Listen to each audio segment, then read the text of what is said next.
Catholic Current, where we discuss our faith and give you an update on events affecting the Church in the United States. From Washington, D.C., I'm Mara Moser. Every year, the Church in the United States takes up a collection to support dioceses and parishes here in our country that cannot provide basic pastoral services to Catholics without outside help. The Church in the United States has sent missionaries overseas to serve the people of other countries.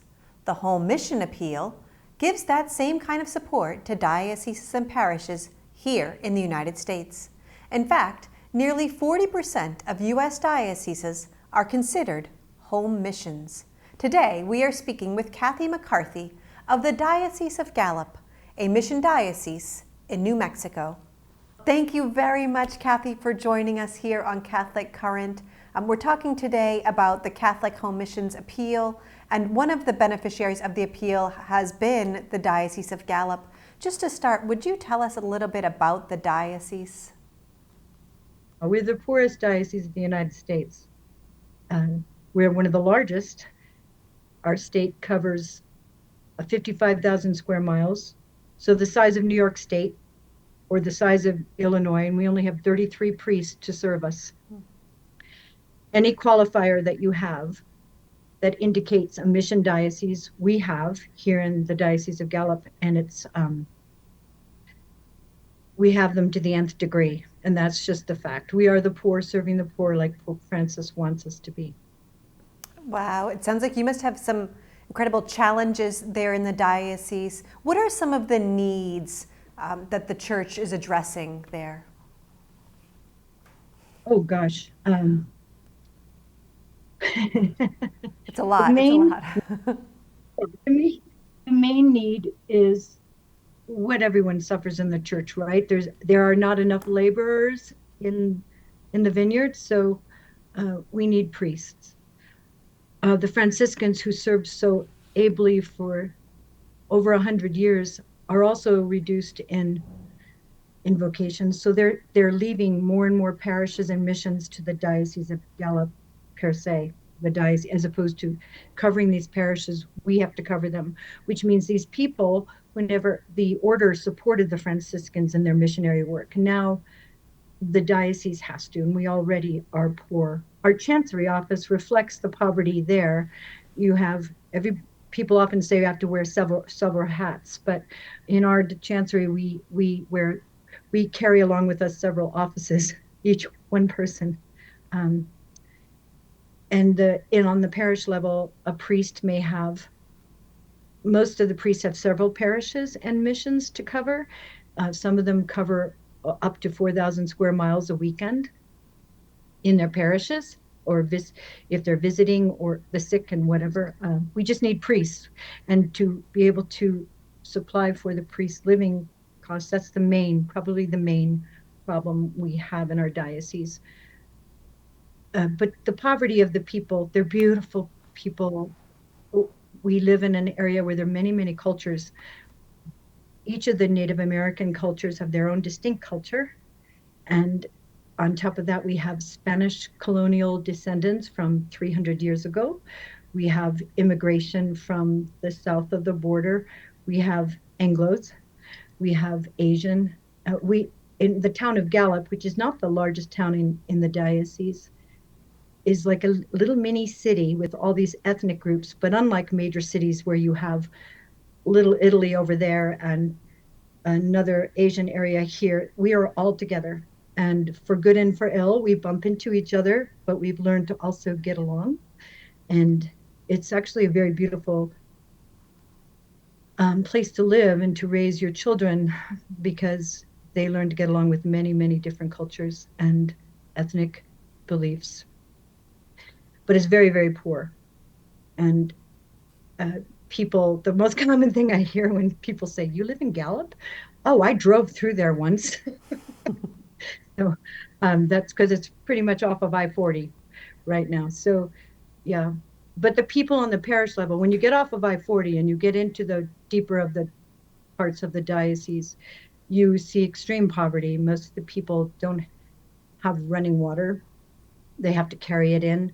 There isn't a lot of, many of the homes don't have electricity. very often, very generous people will send shipments of clothes, and many of the parishes have their own little thrift shops, and food pantries. But if you give people a lot of the clothes in the wintertime, they'll just be burning them. Uh, as a matter of fact, I just heard a priest say, who has just moved to a Native American, a Navajo reservation. He went close to one home. He was going by to one home, and he was passing by another, and he smelled a terrible smell.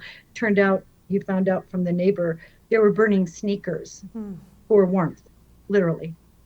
So we are the poorest. It's coming from the East Coast. I was shocked. Let's put it that way.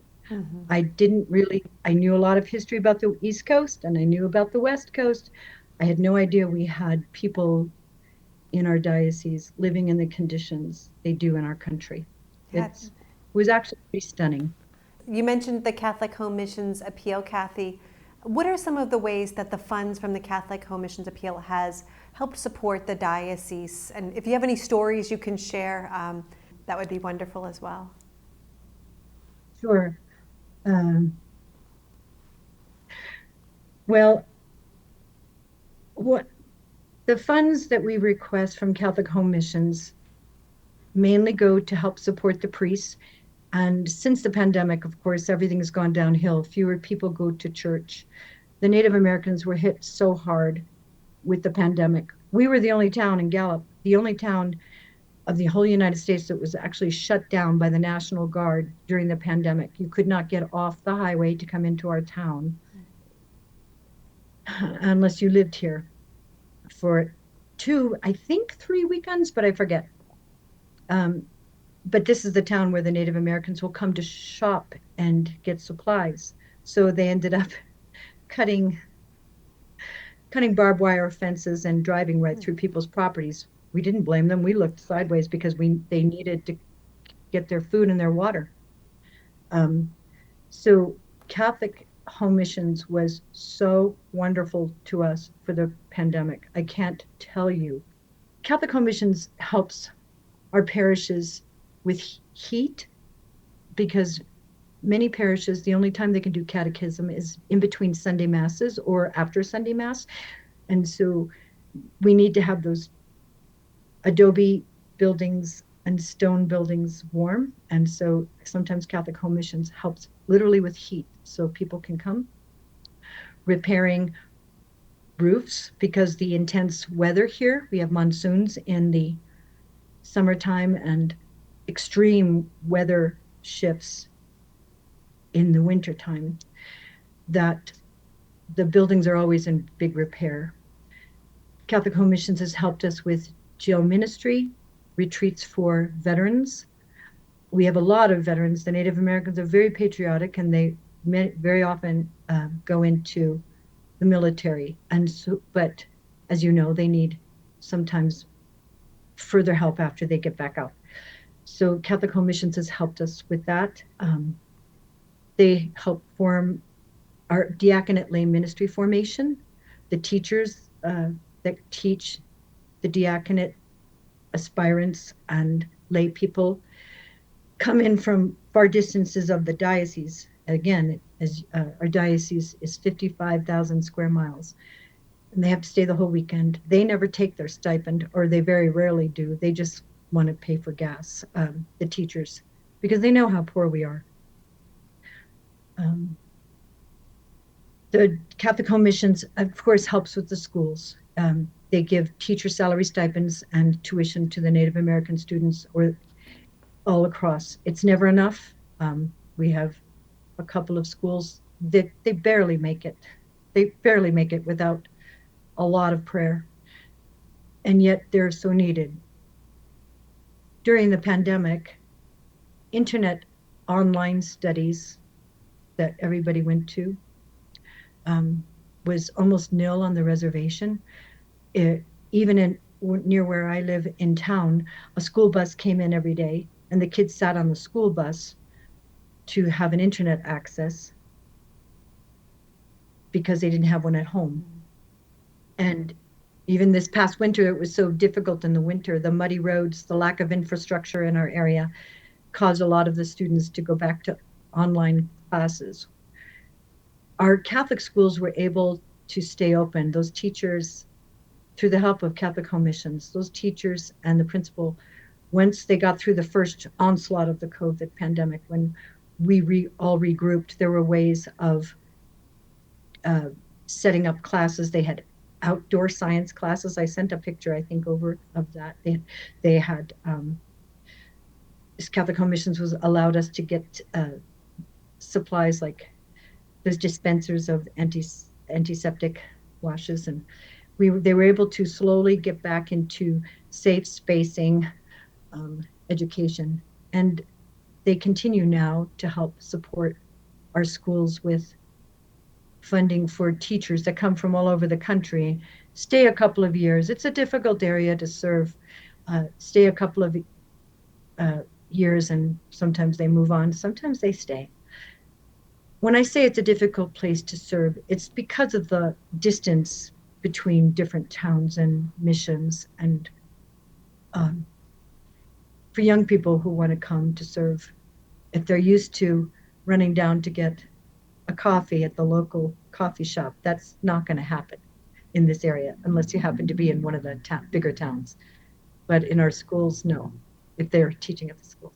So it is difficult. It's difficult for priests to want to come to serve here, I think, too. And we need them. We need to get outside priests, because we have two lovely seminarians, but the Native American culture doesn't have a culture that believes in a celibate lifestyle. So we have deacons and we have a lot of Native American lay ministers, but we don't have a lot coming from the Native American cultures to be priests. On that note, Kathy, what message would you have for someone who is considering how they will give, whether they will give to the Catholic Home Missions appeal? Oh gosh, having grown up in the East Coast, educated on the West, as well as family on the West, I don't think people realize in the United States we have such poor missions right here. We want to be generous because that's what our Lord calls us to be. But we actually have to be generous also at home, like Mother Teresa says, start at home, within your families, within your area. And this is the poorest diocese in the United States. There are other poor mission dioceses. Please give generously as you can to the poor here in our very home of the United States. And that's what that second collections are really important to us. We are the poorest diocese in the United States. We smell like our sheep. Well, thank you very much, Kathy, for joining us here on Catholic Current. May God bless you and all of the people of the Diocese of Gallup. Thank you. Anytime, please. And thank you for joining us for this edition of Catholic Current. You can find out more about Catholic Home Missions on our website at usccb.org. See you next week.